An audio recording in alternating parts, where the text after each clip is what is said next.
So just a reminder, we're in Pirkei, Mishnah Vav. Yes?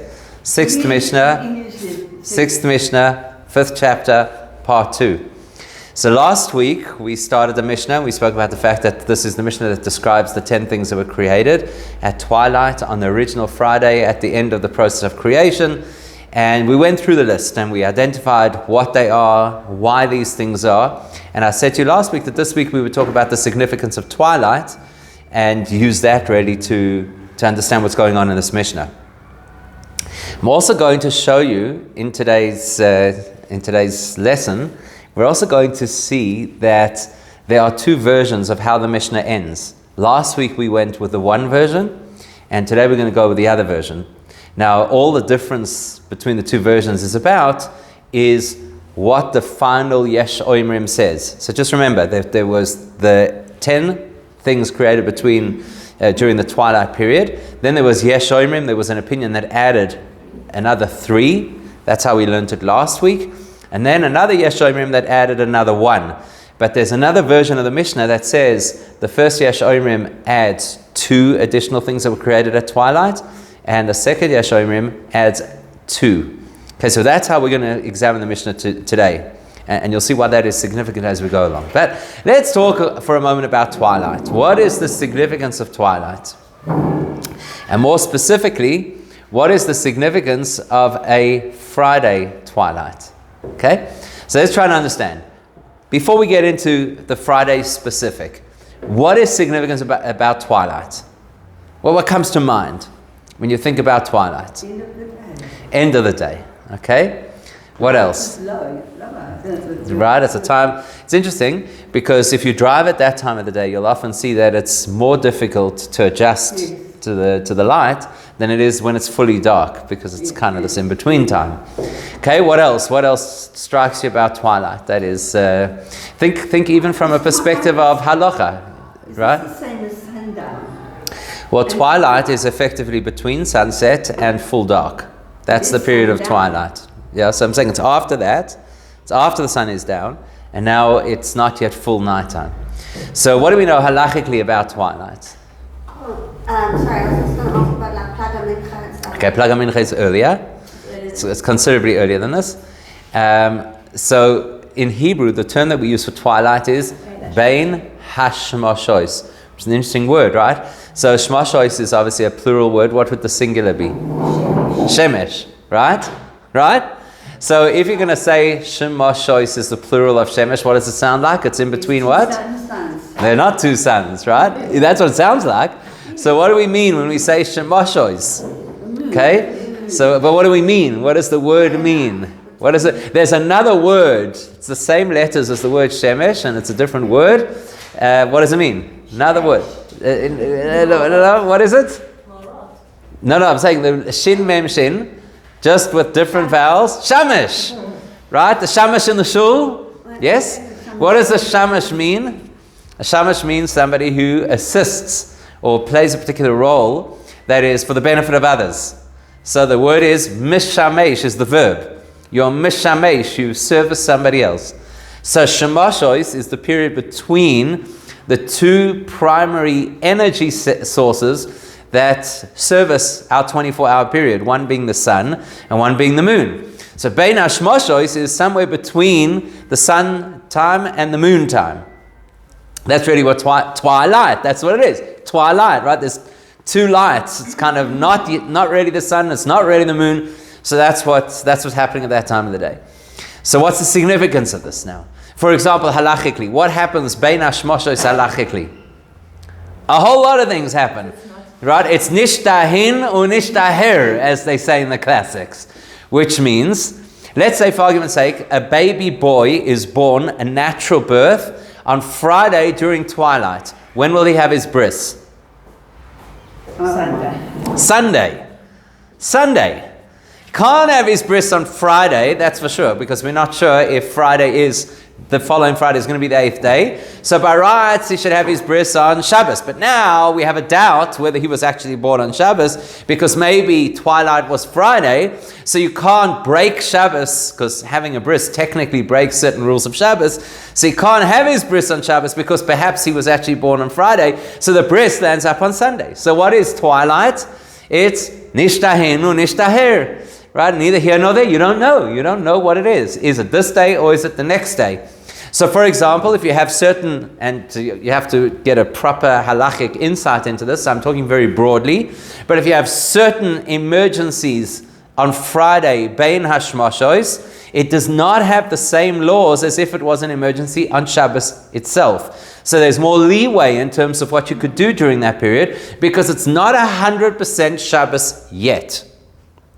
Okay, now that's generally what twilight is about, right? I'm just using Shabbos example. Would you have brought Shabbos in at this stage? You have to have brought Shabbos in by this stage, right? Because even our 18 minutes is before sunset. Sunset is the beginning of Bein Hashmashos. So we would have brought Shabbos in quite some time before this. So I just gave you two examples which are related to Shabbos just because they illustrate the point, but there are other examples in Halacha, and basically the principle is that Bein Hashmashos doesn't have a defined time frame, and so it's always in doubt whether it belongs to the preceding or the following day. So it's a nebulous period, right? Things don't fit into the normal processes.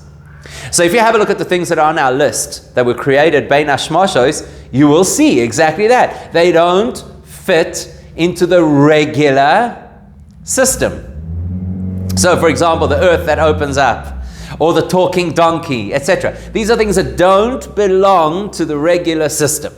Okay? So that's our first concept of twilight. Now, there's a very interesting discussion amongst many commentators. The Rambam actually speaks extensively about this, about whether or not, and this is a fascinating topic, it's beyond what we're going to speak about today, but just throwing it out, whether miracles are in fact nature changing, or whether the way Hashem designed nature originally was to accommodate miracles. So can anybody think of an example anywhere in the Torah where we have that supports the second view? In other words, that a miracle was actually built into the strata of creation right from the beginning. Can you think of an example? Okay, here's an example. What's that? Splitting of Kriyas Yamsuf. That's the example, right? Kriyas Yamsuf, the splitting of the sea. How do we know that? Because after the sea splits, the Torah tells us that the next morning the sea returned le'ei sonoi.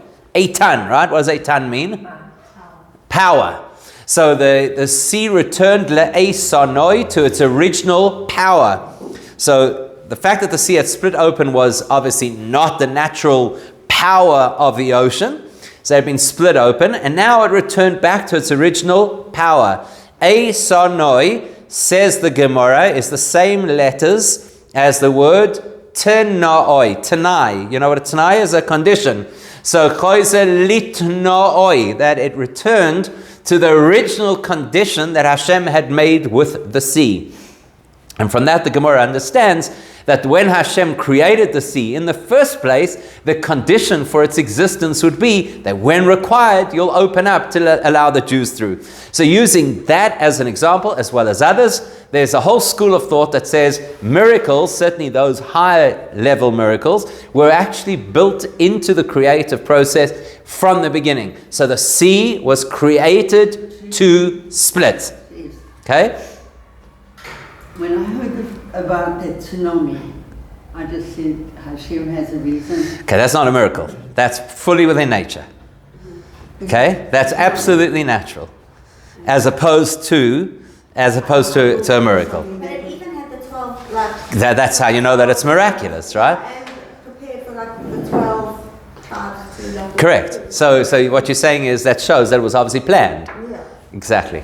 Okay, so there's this whole school of thought that says that miracles are built into the fabric of creation.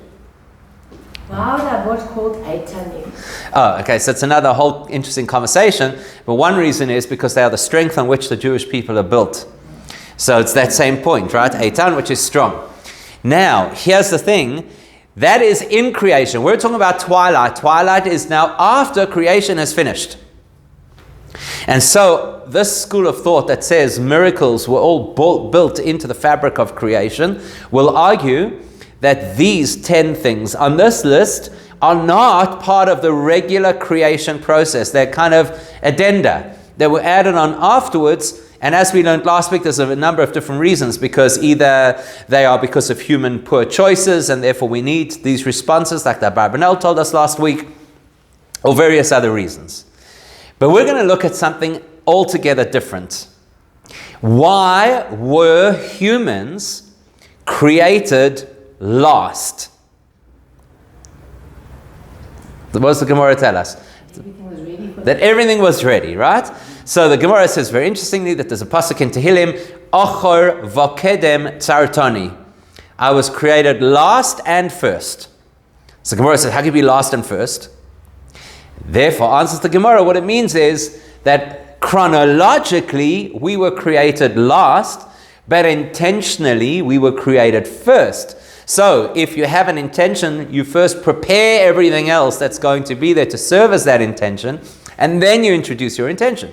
So because we're the apex of creation, we're the purpose of creation, everything else has to be put out there first before we get there, so that everything is ready for us. In the language of the Gemara, Hakol muchon lisauda. It's like you're coming to the meal and everything is prepared. If you're the guest, you don't want to arrive and the person saying, oh, the guests are here, let's start cooking. Right? The implication is by the time the guests are there, the table is set, the food is ready, the ambiance is ready, now you just come in and arrive.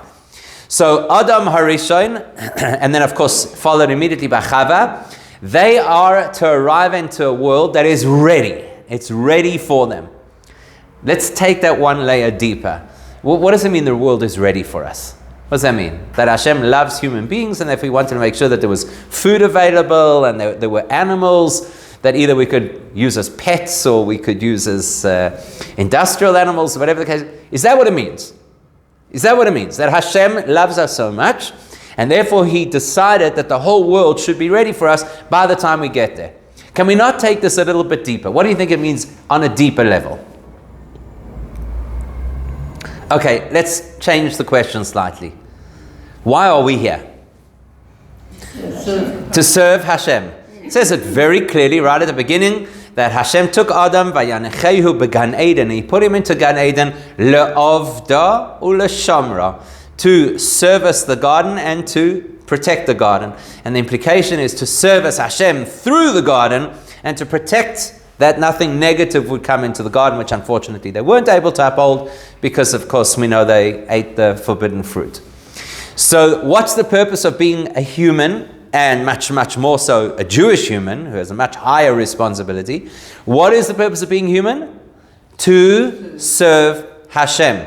Now, for example, at the end of the Gemara Kiddushin, there's a famous saying, Rabbi Eliezer says, I'm not going to have to teach my child a trade because all of the creatures in Hashem's world are all looked after.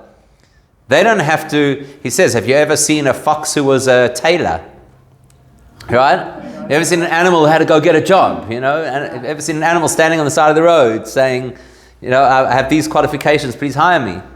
He says, and they have exactly what they need in order to survive. They have food, they have shelter, they have mates, whatever they need in order to survive. So what does he say? V'heim lo nivru'u ela leshamsheini. All of those things were created in order to service me. That's this principle. Why was the human being created last? Because everything else is there to service us. V'ani nivreisi l'shamashas koini. And I was created in order to service Hashem. So therefore, if Hashem provides for all of those secondary elements of the world, He'll surely provide for me if I do what Hashem wants. So what is the purpose of every single thing that was created? Everything should be ready so that when human beings arrive, we should be able to serve Hashem using those things. If that's true, what's the big question about our Mishnah? So everything was created before we arrived, so that everything would be ready for us to use to serve Hashem. So what's the question on our Mishnah? So why are these created after? Exactly. So why then are these 10 things created after the human? Does that imply that these are things that are not there for our service? And if they're not there for our service, what does that mean? Because isn't the principle that everything is supposed to be there for us to use to serve Hashem? So we need to understand this principle. Okay? So in order to understand the answer to this question, we're going to have to understand a deeper perspective on what twilight is. And then we're going to have to understand specifically the nature of twilight when it is the Friday twilight, because that's a unique kind of a twilight. And then we're going to have to understand why we speak about 10 things and then actually speak about more than 10 things, because that also doesn't make sense. And all of that is going to fit into this principle of trying to understand the significance of what the twilight creations are all about. And guess which one out of all of them is going to, excuse the pun, bring it all together? Which one out of the 10, or actually emerges 14 items on the list, which are the tongs? The tongs are going to bring it all together for us. So by understanding the tongs, it's going to give us this tremendous insight into everything that's going on. And one other thing besides the tongs, just before I take the question, what other thing on that list would to you be the most bizarre of all of them? Besides the tongs. Which other item on that list seems completely misplaced, doesn't fit the rest, definitely seems bizarre, would be the... Why? Why would that be so different? Because everything else seems so like otherworldly. Correct. Everything else seems so otherworldly, and the staff of Moshe is otherworldly, actually, right? Because it's got Hashem's name engraved in it, and it does all these miracles. What doesn't fit on the list? The donkey. The donkey. Why not? It's a miraculous donkey. It's a speaking donkey. It fits perfectly, exactly with all the miracles that are happening. What doesn't appear to fit on the list besides the tongues? Now remember, I said to you at the beginning that we're going to look at the Mishnah from a different girsa, a different opinion. The first girsa, which we learned last week, said there's 10, then there's a Yeshomrim that introduces 3 extra, and then there's a Yeshomrim that says the tongues at the end. Today we're going to look at a different girsa, which says there's a list of 10, then Yeshomrim, there's an opinion who says there's 2 others, the grave of Moshe Rabbeinu and the ram of Avram Avinu, and then the other Yeshomrim says there are the tongues and what's left? And the stones, the mazikin. There's the mazikin, the so-called dangerous, damaging, demonic beings. So it's those 2 actually that are going to give us the clue to what's going on over here. The tongues and the demons. They are key to understanding this whole Mishnah. How fascinating is that? And don't get any ideas that you need a set of tongues in order to get rid of demons or something like that. That's not what we're going to be learning. Okay, so let's start by asking ourselves, what is the significance of twilight? The significance is it's a time of paradox. Beina shmoshois. You know, day is day and night is night. They're very clear. Each one has a different energy. We're told that when Moshe was on Mount Sinai, how did he know the passage of time? Because obviously in a spiritual environment, it's not the same as here. So how did he know when it was day and how did he know when it was night? He listened to what the Malachim was singing in praise to Hashem, and then he could tell the difference between daytime and nighttime, because there's different ways that the angels express themselves if it's daytime or nighttime. Let's put that differently. Day is not the result of the fact that the sun shines, and night is not the result of the fact that there is no sun, and sometimes of the month there's a moon. The fact that the sun shines at a certain time is because that is day.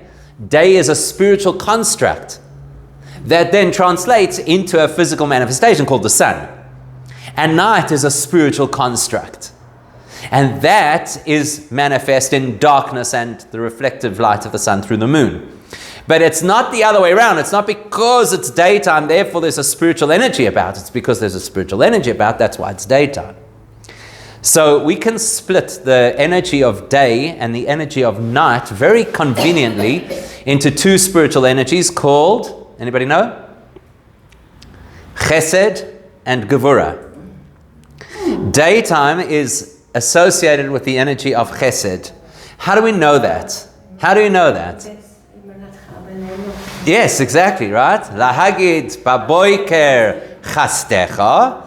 In the daytime, or specifically in the morning, we share your chesed. We speak about your chesed in the world. Ve'emunascha baleilos. And at night, we speak about our faith in you. When do you need more faith in Hashem?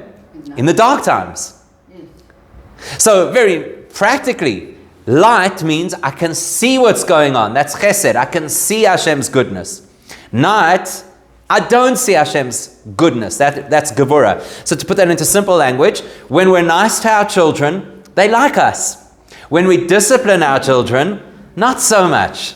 Right? So when we're nice to our children, that's our chesed side. And when we discipline our children, that's our Gevurah side. Both are healthy for the children. It's just that the one feels nicer than the other. So daytime is an energy of chesed. That's why, who is the paragon of daytime in Jewish history? Abraham.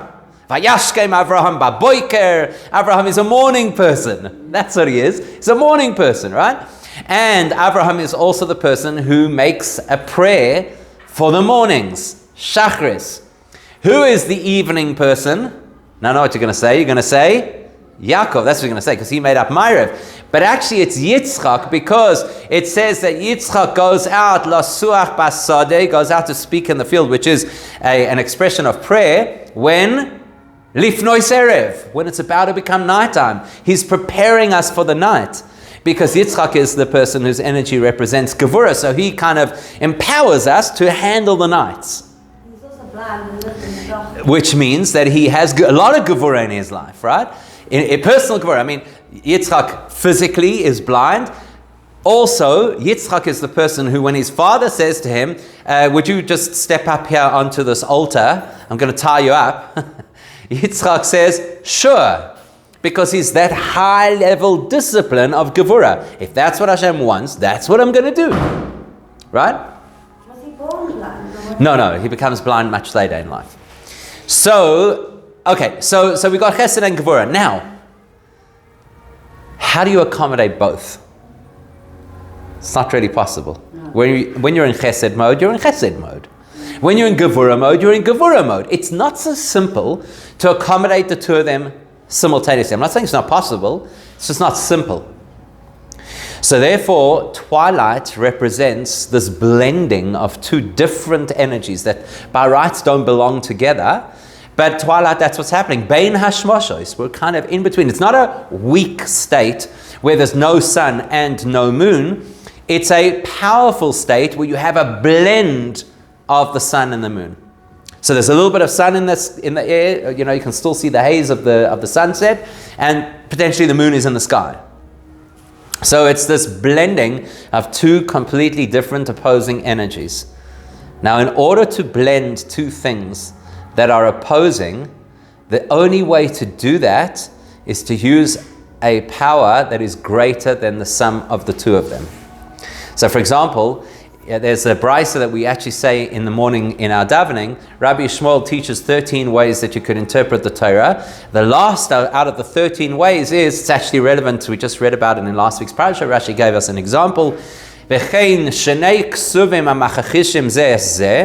if you have two psukim in the Torah that appear to contradict each other? So in Rashi's example in last week's parasha, one pasuk tells us that Hashem spoke to Moshe from the Ohel Moed, outside. The other pasuk says that he spoke from between the kruvim. Which one is it? We have to find a third pasuk that consolidates and is able to satisfy the two psukim. And basically Rashi explains that if you read, we're told that Moshe stood outside, but the voice was projected from between the kruvim. So the Kosev Ashlishi, the third eye, the third perspective, has to be somebody or something that is not caught in the conflict. Let's put that into very pragmatic terms. If two people are fighting, neither one of them will be able to resolve their issues. So what do? You go for mediation. And the whole chap of a mediator is, number one, to have wisdom and a skill set and to be impartial. They're not invested in the situation. They stand above the situation, and therefore they can bring two opposite people to actually come to terms with each other. So you've got a chesed energy called daytime. You've got a gvura energy called nighttime. Bein hashmoshois is the time Hashem switches those energies. In order to switch the energy, He uses a higher type of spiritual energy. So Bein hashmoshois is a very high energy time. That's why, for example, Shabbos afternoon, as we're about to leave Shabbos, according to the Zohar, is the most profound time of Shabbos. Because now you're entering this twilight zone where you're not quite in Shabbos, you're not quite in the week. So it's a very intense period as well. Okay? So, and it's also more intense than the beginning of Shabbos because you've got all of the build-up of Shabbos. So it's taken you to a whole different level. Anyhow, for the purposes of our conversation, twilight is a time where Hashem expresses a dimension of godliness that is greater than the normal system that fluctuates between night and day, chesed and gevura. If that's true of any twilight, it is much more so the case with a Shabbos twilight. Why? Because the 6 days of creation, that effectively represents Hashem designing a world in which the inhabitants of that world could believe that they're in control. That's the purpose of the 6 days of creation. That we could believe that we're in control. What's the purpose of Shabbos? One of the worst things we could ever say about Shabbos is that Shabbos is a day of rest. That may be technically accurate, it definitely doesn't feel like it's what happens on Shabbos. Right? In fact, maybe one of the greatest stressors of Shabbos is the fact that I'm trying to rest. and there's somebody who's not allowing that. Right? It could be, somebody recently told me that they know a person who on Friday night, if the guests linger, this individual goes to their room, gets into pajamas, and comes back to the table, right? So, why? Because Shabbos is a day of rest, and you've got to go. What is Shabbos really? Shabbos is a day to recognize that Hashem is in control. That's the purpose of Shabbos. That's why if you look in our davening, we say, Shabbos la Hashem. It's a day that is designated for consciousness and awareness of Hashem. That's what Shabbos is. That's why, what do we not do on Shabbos? It's not that we don't do things that are exertion. Walking to shul could be exertion. Right? But flipping a light, that's those people are more cynical about Judaism, like, what's the work in flipping a light switch, right? You walk to shul and you schwitz. Why can't you just drive a car? Because it has nothing to do with exertion. The word for Shabbos is not amol, which is exertion. The word is melacha, which is productive work. And to relinquish the choice to do things that are productive is to acknowledge that Hashem is in control. So Shabbos is the day where you see clearly that Hashem is in control of the world. The fact that a person closes their business on Shabbos is an acknowledgement that Hashem is in control of the world. The fact that a person walks in the heat or the rain is an acknowledgement that Hashem is in control, etc., etc. Right?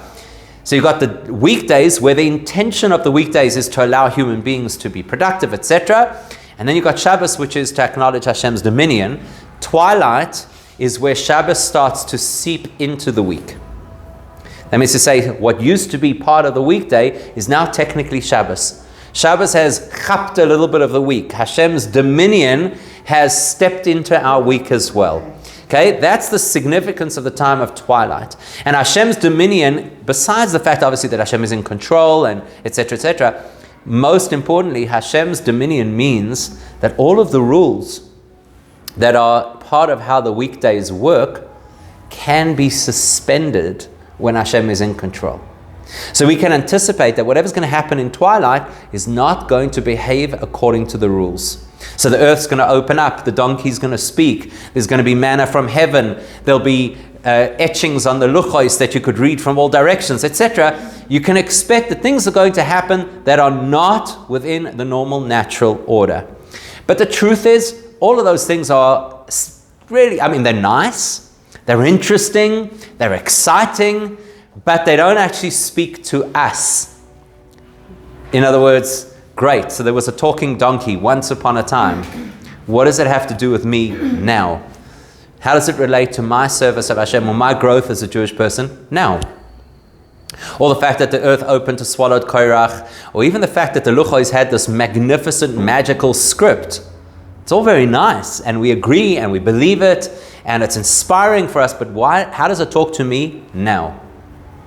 That's why we need tongs, and that's why we need mazikin as part of the story. So we'll start with the mazikin, and then we'll get to the tongs. Okay? So, what are mazikin? The Gemara in a number of different places talks about these mazikin, and they're very strange creatures. The word mazik means to cause damage. In fact, depending on what kind of parents you grew up with, they may sometimes have even referred to a very naughty child as a mazik. Right? Because a destructive child, sometimes they use that expression. It's not a nice expression, but I've heard people use it. So on the one hand, mazikin sounds so dangerous and damaging. The Gemara, for example, tells a very interesting thing. That after the Gemara talks about the fact that a Torah scholar should never walk alone at night. Why? Because then they'll be exposed to mazikin. I don't think they were talking about Joburg specifically, by the way. They were saying, just don't walk alone at night. Now you've got to ask yourself two questions. Number one, what are these mazikin? And number two, why only Torah scholars? I would think the more logical thing is wealthy people should not walk alone at night because they might get robbed. And maybe that's what mazikin is. So it's very clear that mazikin are not the classic physical threats of our lives. They're more spiritual threats. That's why you have to be a spiritual person before you are susceptible to them in the first place. So after telling us that, then the Gemara says that when they used to have what was called the kala, Yarchei Kala, certain times of the year where masses of people would come together to the big yeshivas to study. So the rabbis say, just think about this for a second. Just pause and think what this actually implies. They would say, how when you come to the Kala and it feels very congested? Well, obviously it feels congested. There are a lot of people there, right? They said, no, it's not because of that. It's because of the mazikin that also want to come hear the shiur. So they stuff themselves in between the people.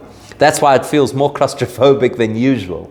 And then they speak about the fact that if you ever notice, Torah scholars that always have scuffed sleeves. Why is that? They don't work. They don't get their hands dirty. So why are their sleeves so, worn? Why? Because of the mazikin that squeeze in between them to hear the shiur. So hang on a second. I thought mazikin are bad guys. They create damage and chaos and devastation. Why are they at the shiur? It's a strange concept, right? And there are many, many other discussions in the Gemara about mazikin that all seem to be a little bit weird. There's warnings about not trying to engage with them because they could cause damage, and then on the other hand, there's this impression that they're all around us and invested in the spiritual journey of Judaism. So we could spend a lot of time talking about mazikin if this wasn't a class on Pirkei Avos and instead it was a class on Judaism and the paranormal. But one thing that is interesting about them is, let's say this. If you think that mazikin are some kind of red-winged pitchfork creatures who come swooping down into our lives and have a cackle and do damage, that may be accurate. But it's also possible that the concept of a mazik is any force in our lives that interferes with our lives. Could also fit into the world of mazik. Anything that's an obstruction, that's a challenge, that's a difficulty in our lives. Now here's the thing. Whatever Hashem created in the 6 days of creation, which He created for us to be able to use to serve Hashem, the template that He used to make that something we could serve Hashem with, the template is this. Hashem hid within every physical thing a potential holiness or spark of godliness. And every time that we engage with the physical world, we have the opportunity to engage that spiritual potential and release that spark of godliness. So let's use an example that we can all relate to. because we know obviously as Jewish people, our go-to example for pretty much anything is food. So let's talk about food for a second. So if you have food that is kosher, does that mean it is a mitzvah to eat it? Right, you sure hope not, otherwise we'd be in big trouble. Imagine every time there's kosher food, it's a mitzvah to eat it. So what does kosher actually mean? The actual word, kosher, what does it mean? Means? Fit. Kosher means fit. Fit for use. Or it is possible for something in the laws of impurity to be mukhshar, same word, which means fit to become impure. It has nothing to do with being holy. It has nothing to do with being a mitzvah. It just means fit for use. So if food is kosher, that means that it is fit for our use. Therefore, if we use it, we have the opportunity to remove or to elevate a spiritual potential or a godly spark out of it. Food that is not kosher is just not fit for us. We cannot access the godly spark inside of it. It's above our pay grade. We're not allowed to go there. Everything that is created in the 6 days of creation to be prepared for our avodah actually means it's to be prepared for our regular avodah, our daytime avodah, when things are clear, when things are good. That's the 6 days of creation, where we know exactly what we're supposed to do. So we know that we're supposed to say a bracha before we eat. We know that there's, for example, a restriction in the Torah not to be a glutton. We know that there's a principle in Jewish mysticism that when you eat, you're supposed to have in mind, today mindfulness is a big deal, right? Guess what? We were doing this centuries ago. That we should be mindful that the process of eating shouldn't just simply be to satisfy ourselves, but should be to energize ourselves so we could serve Hashem better. We know that if Hashem made, for example, in our world, something called leather, we could take that leather and turn it into tefillin, in the same way as we could take flour and turn it into matzah, and we could take parchment and turn it into a Torah scroll, and we could take money and turn it into tzedakah. So that's the daytime way that we serve Hashem, which is basically with the clarity of knowing, here's stuff that Hashem designed for me to use, and I'm going to use it to elevate the world. That is the 6 days of creation that had to be ready for us when we arrived. Twilight is an indication of the fact that there's going to be some dark moments in life as well. There's going to be some mazikin in life. There are going to be some things that come our way that don't seem to have a value for our spiritual growth. To the contrary, they appear to obstruct our spiritual growth. They're mazikin. And we could think that anytime something happens that obstructs our development as Jewish people, maybe that is away from Hashem. It's disassociated from Hashem. So what's twilight of Shabbos? To remind you that the dominion of Hashem, of Shabbos, comes into the ordinary, and actually not only into the ordinary, even into the dark. In other words, the message of twilight of the creation, the final twilight of creation, is the message that when things occur in our lives that are an interference to our Judaism, that is no less an opportunity to connect to Hashem. It's just a different method. So let's put that into simple language. If a person has a piece of kosher food sitting in front of them, the path to Hashem is find the spiritual value in the food. Say a bracha, have the right intentions, use the food as a gateway to God. When a person's going through a challenge in their lives, you can't say, find the godliness in the challenge. So where do you find the godliness when you face a challenge? In yourself.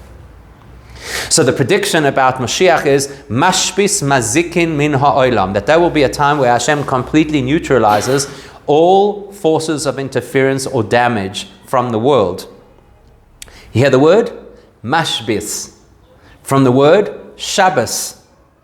So therefore the Gemara tells us that Shabbos is already a time where Hashem diminishes the power of mazikin in the world. So twilight of Shabbos is the time that Hashem is energizing us in our normal lives with the power of Shabbos, which is a foretaste of the power of Mashiach, to neutralize those opposition energies in our lives. How do we do so? By looking within ourselves. The 6 days of creation and everything that was put into the 6 days of creation, where do we find Hashem? In those things, outside of ourselves. Twilight introduces a different element of avodah, which is part of being a Jewish person, which is the avodah that makes me look within myself, to find the resilience and the insight and the optimism to be able to push through the challenges in life. That's the first lesson. So the number 10, which is typically the number that represents wholeness in Judaism. So Hashem creates the world with 10 utterances. The Kabbalah speaks about 10 sephiros, the 10 dimensions of divine energy. Hashem makes the Torah built around 10 commandments. We're taught that our neshama has 10 facets. That's the normal life, the 10 things that are first on the list. It's, so to speak, even though it's talking about things created in twilight, but it's speaking about it in the number 10 to say there's a normal life. Then yesh oimrim, then there's another way that you serve Hashem that is outside of the ordinary, and that starts with confronting the mazikin. Confronting mazikin and saying, if Hashem sent something into my life that is a challenge, that is a difficulty, it's not because Hashem wants, God forbid, to derail me. And it's not, God forbid, because there's a force in the world that is independent of Hashem. It's because Hashem wants me to find another type of avodah, which is inner work rather than broader work. How do I actually have the tools to do that work? That's why you need tongs.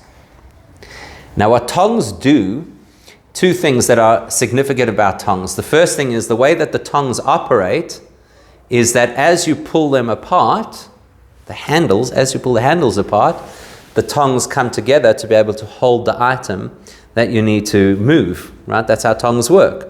And as you push the tongs together, so the part opens up that releases the item.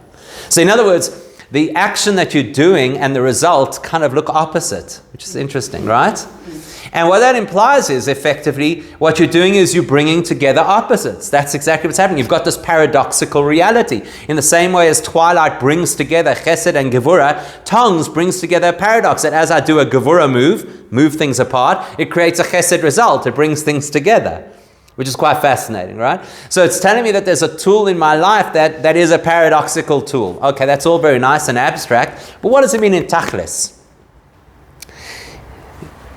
Here's the point. When the Mishnah describes the tongs, it doesn't just say, and tongs were created at twilight. Do you remember how it says it? It says, Va'af tzvas bitzvas asuya. It tells us, and even tongs have to be made with tongs. What's the Mishnah trying to tell us? It could have just said, in the same way as it listed everything else, could have listed tongs. Why does it have to tell us, and the tongs are made by tongs? You know why? Because it's effectively telling us that out of every single thing that Hashem created, this is the only thing that Hashem created that was the means to an end. When Hashem, the big question, chicken or egg? What came first, the chicken or the egg? What's the Torah's answer? The chicken. Yes, of course. Everything was created in a mature state. Nothing was created to have to develop. Adam and Chava were created as adults. Chickens were created as adults. They weren't created as eggs. Everything was created already in a mature state. Here's an exception, tongs. The only reason you make tongs is so that you could make other tongs. Tongs have no purpose. They have no purpose until there's something else you need to make. In the language of Torah, we call this the principle of hechsher mitzvah. And there's a huge debate in halacha whether hechsher mitzvah has the value of a mitzvah. In other words, in order to fulfill a mitzvah, you always have to prepare certain steps in advance so that you could do the mitzvah. So for example, on Shabbos, going back to the bris example, if a person has to have a bris on Shabbos, is the moihel allowed to cut on Shabbos? Normally you're not allowed to cut. Is the moihel allowed to cut on Shabbos? Yes, because it's a mitzvah. Is the moihel allowed to bring his knife from home if there's no eruv? No, because that's not the mitzvah, that's hechsher mitzvah. That's only the prep for the mitzvah, which technically he could have done the day before. If theoretically there's a hechsher mitzvah that can only be done on Shabbos, he'd be permitted to do it on Shabbos, and so therefore there's this dilemma, is hechsher mitzvah considered part of the mitzvah or not? It's one of the many examples. Now any thinking person would say, the most important thing is the mitzvah. Hechsher mitzvah, who cares? The most important thing is to sit in a sukkah. Who cares who puts the schach on top? What's the difference? The mitzvah is to sit in the sukkah. What do we do in practice? We insist that a Jewish person puts the schach on top of the sukkah. Right? Okay, you could debate whether putting the schach is hechsher mitzvah, it's actually the mitzvah itself. In fact, there's even, I think it's the Rambam, if I'm not mistaken, it says you say the bracha when you put on the schach. Fine. The point is, the logical way of doing Judaism is that the mitzvah starts when the mitzvah starts, and everything that's in the run-up to the mitzvah is not really that holy. Comes along this Mishnah and says, no. Af tzvas b'tzvas asuya. Hashem chose to design. Hashem could have made the world in any which way He wanted. He could have made a world where you don't need tongs. Could have made a world like that. He made a world where you need tongs, and then He made the first tongs, even though there's no value in the tongs except for what it's going to do for something else, to teach us that when we value the preparation for our avodah as dearly as we value the avodah, that's when we access this twilight energy that can bring together the paradoxical reality and can allow us to break through the mazikin. In other words, the message of this Mishnah is, as long as a person confines their Judaism to the parts of Judaism that make sense, like doing a mitzvah makes sense, you don't have the power to overcome the real challenges in life represented by the mazikin. So you have a very clear picture. The weekday is like this and Shabbos is like this, and it all makes sense. When you enter a twilight space which says it's not just about what makes sense, my dedication to Hashem should be so passionate that even the extras, the run-up to the mitzvah, I hold as dear and holy as the mitzvah itself. That immense dedication to Hashem is what empowers me to be able to neutralize the mazikin in my life. And that's a great take-home out of this Mishnah. So this is no longer just a Mishnah that tells us, oh, interesting fact to share with your friends. These are the things that were created at twilight. It's actually telling us one of the most profound insights into what it is to be Jewish. When we throw ourselves into our Judaism with incredible passion and enthusiasm, even for the things that are not technically part of the mitzvah, they're the frills of the mitzvah, that's what empowers us to have an experience of Judaism that is way beyond what makes sense to be the result of our avodah. Okay, nice little take home.